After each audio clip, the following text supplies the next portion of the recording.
What in the name of heaven? Good God, look at the size of it! It's massive. I can't see where it ends. This wasn't on any map. History remembers empires. Midnight Relics remembers what they buried. What's beneath Portland? The hidden history below the Shanghai Tunnels. The first man to disappear was not an explorer. He was a city worker. In the autumn of 1889, laborers digging beneath Portland's waterfront reportedly broke through a wall that should not have been there. Behind it was darkness, an empty space extending farther than their lanterns could illuminate. The foreman ordered the opening sealed before sunset. No official report survives, no photographs exist, and yet for more than a century, stories like this have echoed through Portland's underground. Most people know the city for its coffee shops, bridges, and rainy streets. Some know it for the infamous Shanghai Tunnels, a network of passages hidden beneath Old Town, long associated with sailors, smugglers, and crime. But, according to forgotten newspaper fragments, engineering records, and accounts from people who spent years beneath the city, the tunnels tourists visit may represent only a small piece of a much larger story. A story buried beneath layers of brick, concrete, and time. Because beneath Portland lies a world that few people ever see. And the deeper researchers looked, the more difficult it became to explain what they found. To understand the mystery, we have to begin with a city that should not have existed. In the early 19th century, the Pacific Northwest was still considered a distant frontier by most Americans. The region was rugged, isolated, and difficult to reach. Yet within a remarkably short period of time, Portland transformed from a small settlement into one of the most important ports on the West Coast. Ships arrived from around the world. Timber, wheat, and manufactured goods flowed through its docks. Warehouses appeared almost overnight. Businesses flourished, and beneath those businesses another city began to take shape, a city below the city. Today, when visitors descend into Portland's famous underground passages, they are often told a dramatic story. The tale usually involves unsuspecting sailors. According to local legend, criminals would drug men in waterfront bars, lower them through hidden trapdoors, and transport them through underground tunnels before forcing them onto outbound ships. The practice became known as Shanghaiing. It's an unforgettable story. It's also more complicated than many people realize. Historians agree that forced maritime labor did occur in ports around the world during the 19th century. Portland was no exception. However, evidence suggesting vast underground kidnapping operations remains surprisingly limited. Many of the stories repeated on tours today emerged decades after the events supposedly occurred. Some details changed over time. Others grew larger with each retelling. What remains undeniable is that the tunnels themselves are real. They exist, and their original purpose may be far more interesting than the legends surrounding them. Many sections functioned as practical passageways connecting businesses to the waterfront.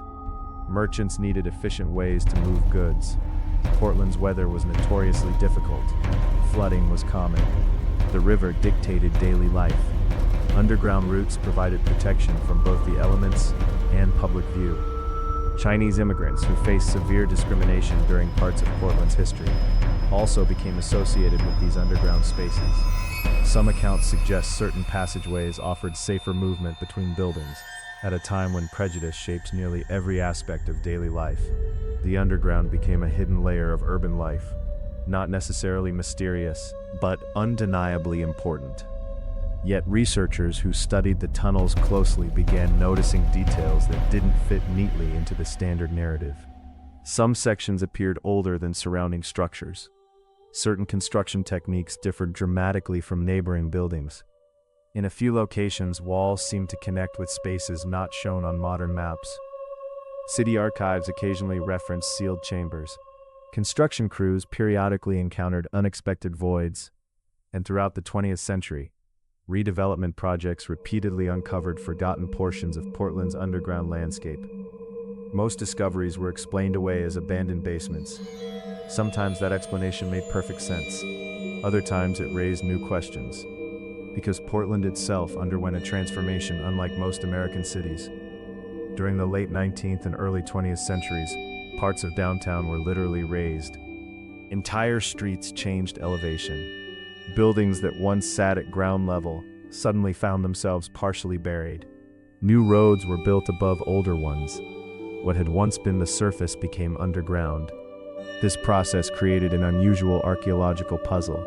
Modern Portland wasn't simply built over empty ground. In many places, it was built over an earlier version of itself. As decades passed, forgotten spaces accumulated beneath the city.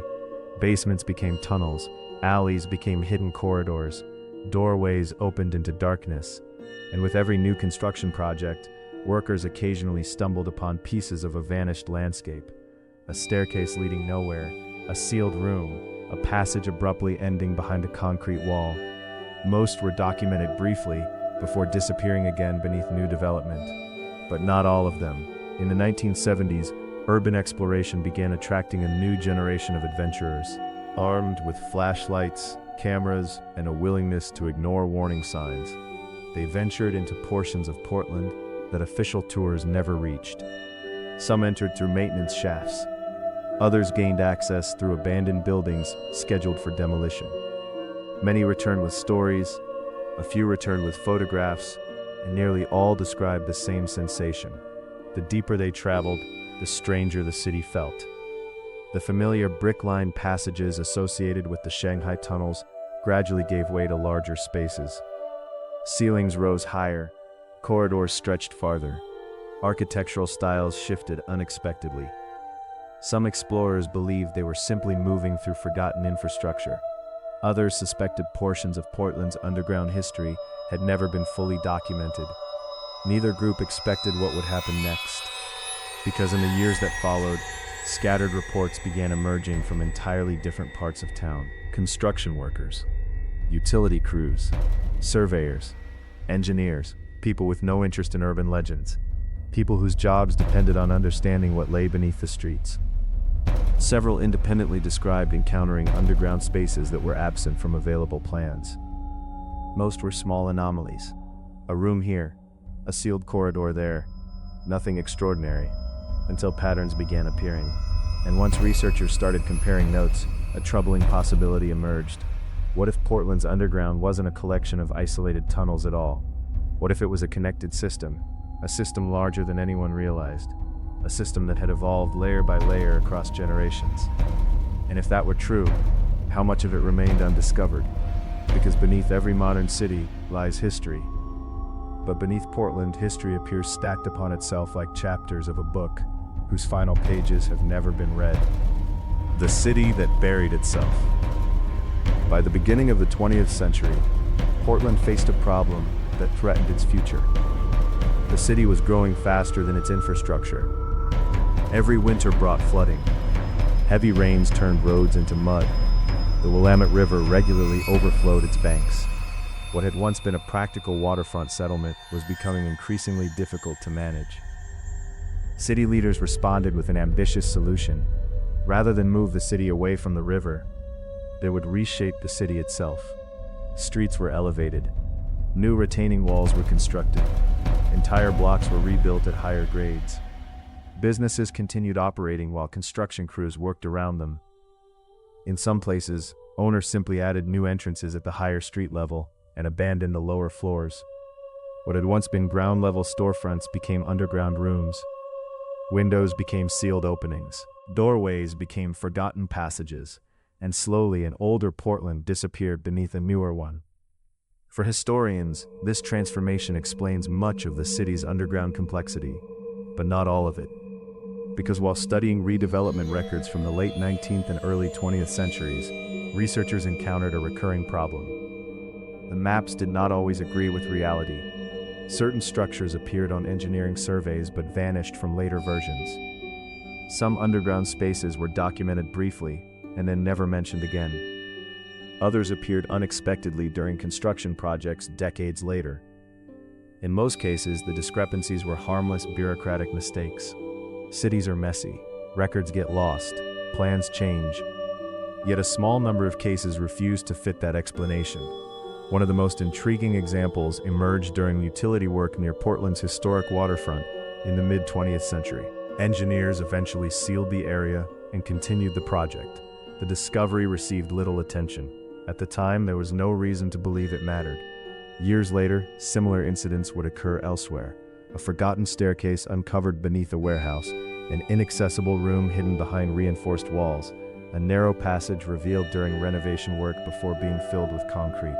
Individually, none of these discoveries seemed significant. Together, they suggested something unusual. Portland's underground history was incomplete. Not necessarily hidden, not necessarily suppressed, simply incomplete. And that distinction matters, because mysteries often emerge where documentation ends.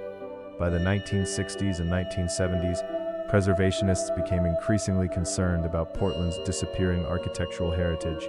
Entire neighborhoods faced redevelopment, historic structures vanished. Old records were discarded. In response, local historians began documenting anything they could find. Photographs, maps, construction plans, personal accounts. Their work preserved countless pieces of Portland's past. Yet some of their most fascinating discoveries came from below ground. Several researchers described encountering unusually large underground chambers beneath portions of Old Town. Unlike ordinary basements, these spaces appeared intentionally designed. The ceilings were higher, the layouts more complex, the construction more sophisticated than expected for simple storage areas. In one case, a survey team reportedly discovered a chamber supported by massive brick arches extending farther than anticipated. The room's dimensions exceeded what was required for ordinary commercial use. No surviving documents clearly explained why it existed. Lessons for us from this history. 1. History is often hidden beneath the surface. The stories we know are usually only a small part of a much larger truth. 2. Not every mystery has a simple answer. Sometimes the most important discoveries come from asking questions rather than accepting popular legends. 3. Cities are living records of human decisions. Every generation builds on the past, leaving traces that future generations may rediscover. 4. Curiosity drives understanding. Progress happens when people keep exploring, researching, and looking deeper, instead of accepting things at face value. Portland's underground reminds us that history is never truly gone. It simply waits to be rediscovered. If this story made you wonder what secrets might be hidden beneath your own city, let us know in the comments. And if you enjoy exploring forgotten histories, buried mysteries, and the stories hidden beneath the surface, be sure to Midnight Relics channel subscribe and join us on our next journey into the unknown. Because sometimes the greatest discoveries aren't found in distant lands, they're waiting right beneath